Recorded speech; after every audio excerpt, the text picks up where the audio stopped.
Express news की जानिब से हम आपके लिए पेश कर रहे हैं प्रोग्राम जिसका नाम है कॉलमकार। इस प्रोग्राम में आपकी मुलाकात होगी मुल्क के माया नाज कॉलम निगारों से, जो बात करेंगे मुल्क के सियासी और समाजी हालात पर अपने अपने नुक्ताए नजर से।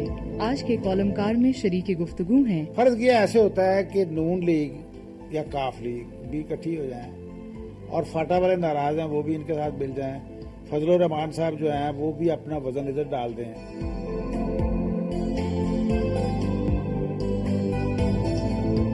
कभी बड़ी तब्दीली नहीं आएगी सेहतमंद जब तक सियासी जमातें निचली सतह तक ऑर्गेनाइज नहीं होंगी और उनके इलेक्शन नहीं होंगे।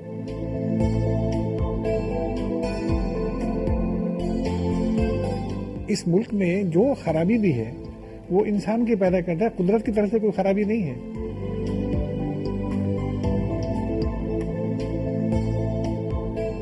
ये उज़र और बहाना नहीं चाहिए कि मैं तो करना चाहता था, ये मेरा जो साथी है मखलूत हुकूमत में, जो मेरे कुलीग्स हैं, जो मेरे इत्तेहादी हैं, ये नहीं करने देते।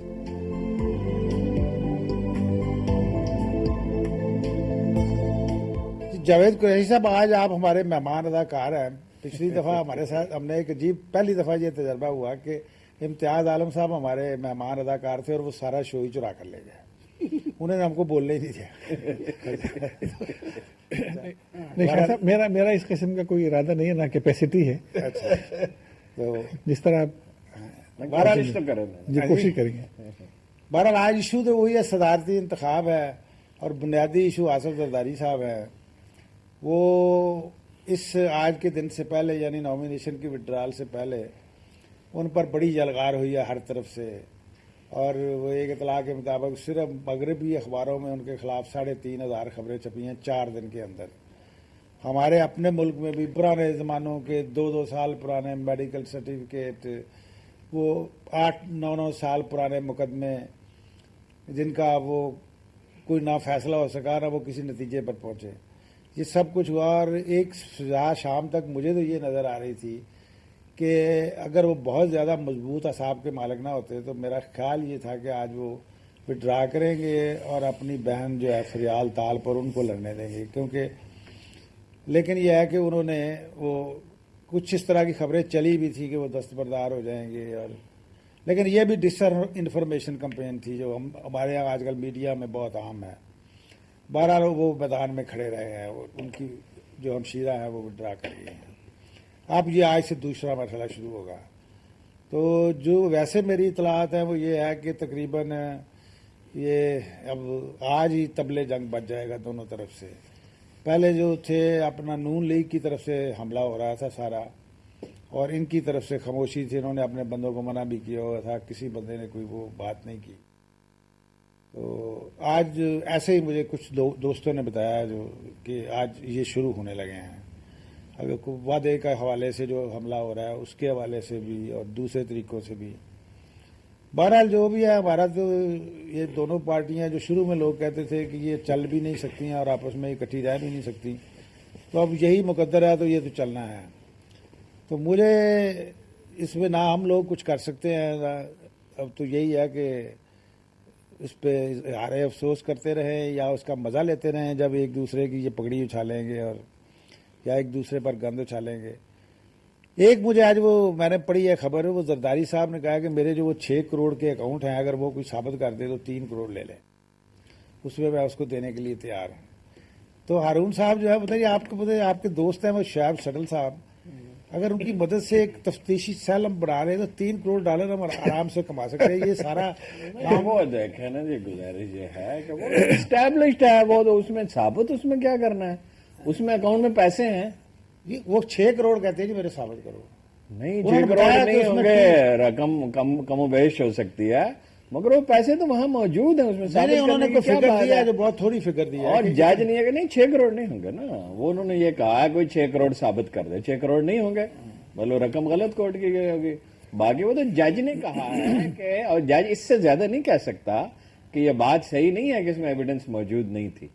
मतलब इसने जुमला कहा, एक मिनट, उसने ये कहा है कि वो, अगर आपको एग्जैक्ट जुमला याद हो, मैं अब याद करने की कोशिश करता हूँ, उसने कहा है कि 5 साल की तफ्तीश के बाद उसने ये कहा है कि फाइल में बिल्कुल, मतलब फाइल में से शायद ये था कि इसका तसर निकलता है कि ये बिल्कुल केस में ये कि ये नहीं था कि ये साबित ना हो सके, यानी 5 साल की तफ्तीश के बाद भी उसका ख्याल है कि फाइल में से कुछ निकल सकता है। जज तो यही कह सकता है ना, वकील ने तो नहीं कहा, जज ने कहा है। अब जज को इससे ज्यादा नहीं कहना चाहिए। देखिए जो उसका स्विट्जरलैंड वाला लेकिन केस इन्होंने है, ये बताया आगे, आपने शायद पूरी खबर नहीं पढ़ी।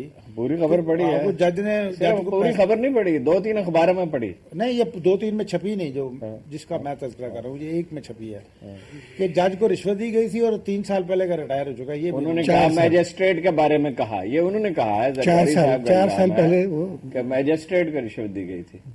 अब ये मैजिस्ट्रेट का दर्द है सारा, अब इसकी तरदीद करे, उसने रिश्वत लेकर स्विट्जरलैंड में मैजिस्ट्रेट। चले आप बताएं, आप क्या नक्शा, मैदान जंग का नक्शा क्या है? नहीं, मैदान जंग का नक्शा बिल्कुल वाज़ेह है, जरदारी साहब जीत रहे हैं, उसमें तो कोई कंफ्यूजन तो नहीं है। कोई ऐसी सूरत नहीं हो सकती जिस तरह ये सारा चल रहा है कि इतना एजिटेशन है जरदारी साहब के सदर बनने पे कि कोई कुदरती अल्लाह ताला से कुछ दुआएं की जाए, यानी उस दिन आंधी ऐसी आए कि पोलिंग ना हो सके कि जो और अल्लाह ताला का तरीका ये है कि वो एक कौम को वही कुछ देता है जिसकी वो जद्दोजहद करती है। तो इस कौम ने अगर वोट दिए असफ अली जरदारी की पार्टी को, तो असफ अली जरदारी सदर बनेंगे, और जो अच्छा बुरा सलूक वो इस कौम का अगर अच्छाई करेंगे तो ये इस कौम की कोशिश का नतीजा होगा। और अगर साहब ये जो इलेक्शन है ये आवाम का इलेक्शन तो है नहीं, अवाम का तो नहीं है, पीपल्स पार्टी को वोट दिए ना जी। नहीं, मैं इनडायरेक्ट इलेक्शन, मैं और बात अर्ज कर रहा हूँ यार। अब इलेक्शन है असेंबलियों के अरकान की, जिन्होंने हर पार्टी के साथ वादे और बड़ी हद तक वादे है सूरत हाल जो भी है। तो इसमें इलेक्शन से पहले अब लड़ाई झगड़े का इसका क्या कोई यानी मेंबर या कोई वोटर इधर उधर तो होने को तैयार नहीं है, सिवाय उन कुछ बंदों के जो शायद कोई सही, बिल्कुल सही। तो अब तो इलेक्शन तक तो कोई अमन अमान होना चाहिए। ये इनका ज़हनी अफलास है, इसमें क्या एक दूसरे के खिलाफ कंपेन करके।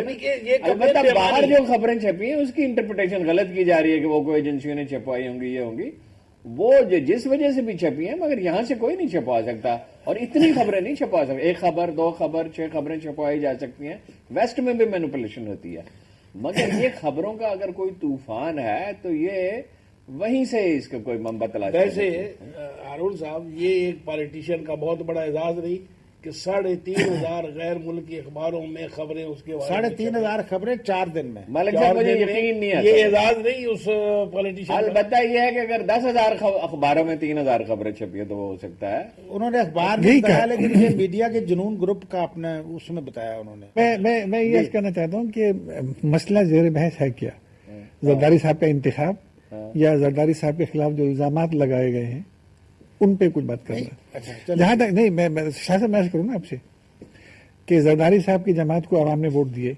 और जो नंबर गेम है अभी तक उसके मुताबिक जरदारी साहब ये इंतखाब जीत रहे हैं। जहां तक जरदारी साहब की शख्सियत के ताल्लुक है, हमेशा मुतनाज़ा रही है, और ये पाकिस्तान में या पाकिस्तान से बाहर भी कोई वाहिद सियासतदान ऐसे नहीं होंगे जिनकी शख्सियत मुतनाज़ा रही होगी, और लोग भी बहुत मुतनाज़ा शख्सियत के मालिक रहे हैं। इसी तरह जरदारी साहब की भी शख्सियत मुतनाज़ा रही है। इल्ज़ामात भी लगे, मुकदमे भी चले, 9 बरस तक 11 बरस तक मुख्तलिफ तरीक़ों से जेल भी काटी उन्होंने। लेकिन जो बातें पेश नज़र रखने वाली हैं वो ये कि 11 साल के बावजूद जेल में रहने के बावजूद भी और मुखालिफ हुकूमत के बरकरार रहते हुए भी एक मुकदमे में उनको सज़ा नहीं हो सकी, कोई इल्ज़ाम उन पर साबित नहीं हुआ। You must give this credit to mister Zardari कि सब 8 में वो बरी हुए हैं जी। हाँ, वो 8 में बरी हुए। तो अब उसमें था कि आप अगर इंतखाब होने जा रहे हैं, इसमें था कोई खुदा ना करे कोई आंधी भी नहीं चलेगी, कोई बारिश नहीं आएगी, कोई भौचाल नहीं आएगा, और इंतखाब होंगे, क्योंकि वो लिमिटेड सा ये इलेक्शन है ये, जो कि प्रोविंशियल असम्बलीज में और नेशनल असम्बली वगैरह में होगा। तो वहाँ तक मैं समझता हूँ कि इत्मीनान से हो जाएगा।